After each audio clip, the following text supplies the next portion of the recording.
ada kejadian di Semarang, Jawa Tengah. 8 orang debt collector yang menarik paksa kendaraan nasabah dijerat pasal pencurian dan dipenjara. Debt collector tarik paksa kendaraan di jalan bisa dilaporkan pasal pencurian. Perlu Anda ketahui bahwa para debt collector itu tugasnya hanya sebatas menagih hutang, bukan menarik kendaraan. Karena yang berhak menarik kendaraan itu hanyalah jurusita pengadilan. Dan yang berhak memutuskan atau menentukan nasib objek jaminan fidusia yaitu kendaraan hanyalah pengadilan. Loh, berarti selama ini para debt collector yang menarik kendaraan dengan paksa bisa dilaporkan karena mereka sudah melanggar peraturan. Betul, tentu bisa dilaporkan. Para debt collector yang menarik kendaraan dengan paksa di jalan ataupun ke rumah menarik dengan paksa tentu bisa dilaporkan dan dikenai pasal pencurian. Loh, tapi selama ini kan debt collector sudah biasa menarik kendaraan nasabah yang menunggak dan sepertinya nggak ada yang pernah kena penjara atau dituntut pidana pencurian. Betul, selama ini yang sering terjadi begitu. Tapi yang sering terjadi itu bukan berarti jadi pembenaran atau jadi benar. Kebiasaan tidak bisa jadi kebenaran. Jangan karena sudah terbiasa atau sering terjadi, lantas itu jadi pembenaran untuk terus dilakukan. Siapa bilang nggak ada yang dipenjara? Ada kok beberapa. Contoh salah satunya, bulan lalu ada kejadian di Semarang, Jawa Tengah. 8 orang debt collector yang menarik paksa kendaraan nasabah dijerat pasal pencurian dan dipenjara. Kejadiannya sekitar bulan 12 lalu.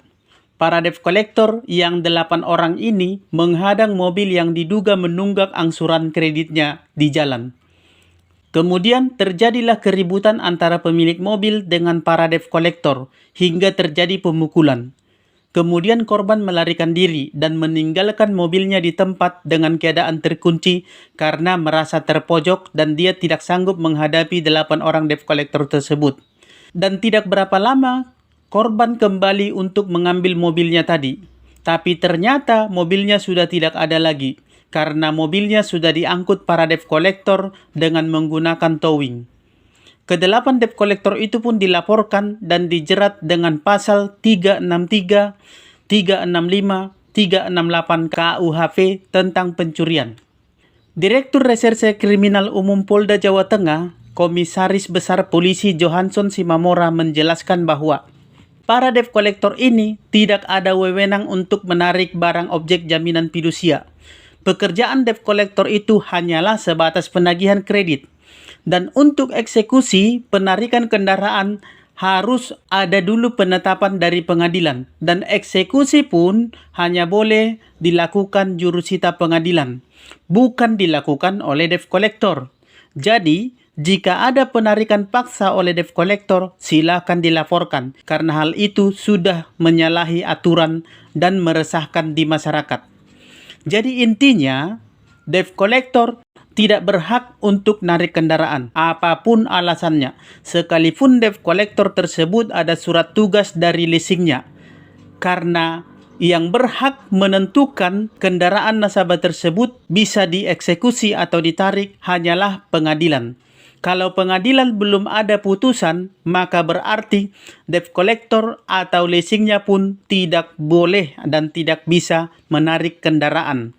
Yang narik kendaraan secara paksa bisa dikenai atau dijerat dengan pasal pencurian dan dipidana.